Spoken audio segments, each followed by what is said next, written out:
क्या आप सबको पता है, एक वक्त ऐसा भी था जब इस्लाम का दुश्मन काबा को तबाह करने के लिए आया था, और फिर अल्लाह ताला ने उसके साथ क्या हश्र किया, आप भी देखिए इसे वाकया में। एक दफा येमेन का बादशाह अब्राहा ने मुसलमानों की सबसे मुक़द्दस जगह काबा को तबाह करने का इरादा किया।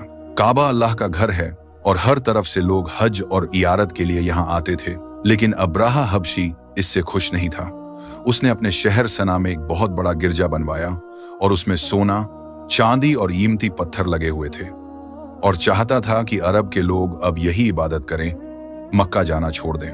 मगर लोग काबा ही जाते और अरब बीलों को यह ऐलान बुरा लगा, क्योंकि उनके लिए काबा अल्लाह का घर था।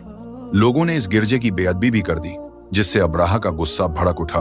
अब्राहा ने कसम खाई कि वह काबा को तबाह कर देगा। उसने एक बड़ी फौज तैयार की जिसमें हजारों सिपाही और कई हाथी शामिल थे। इनमें सबसे बड़ा और ताकतवर हाथी का नाम महमूद था। यह फौज बहुत डरावनी थी। लोहे की झरने पहने सिपाही, चमकती तलवारें और हाथियों के भारी यदम से जमीन कांप रही थी। अपना बड़ा लश्कर लेकर वह मक्का की तरफ रवाना हुआ, और जब मक्का के करीब पहुंचा, उसके सिपाहियों ने मक्का वालों के ऊंट और माल लूट लिया, जिनमें अब्दुल मुत्तलिब के 100 ऊंट भी थे।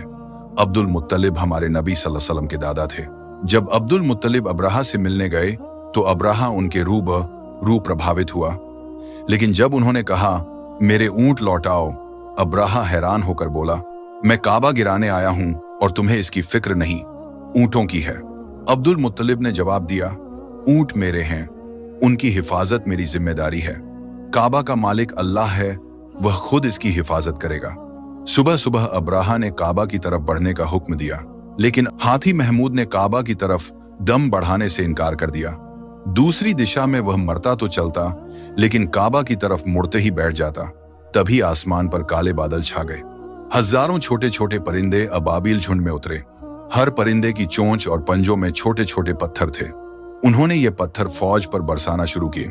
ये पत्थर साधारण नहीं थे, जलते अंगारों की तरह मांस को चीरते और जला देते थे। पल भर में वह बड़ी फौज चीखों से भर गई। सिपाही इधर उधर भागने लगे, लेकिन पत्थरों से बच न सके। अब्राहा भी बुरी तरह झुकमी होकर भागा, लेकिन रास्ते में उसका जिस्म गलने सड़ने लगा और वह जिल्लत के साथ मर गया। काबा सलामत रहा।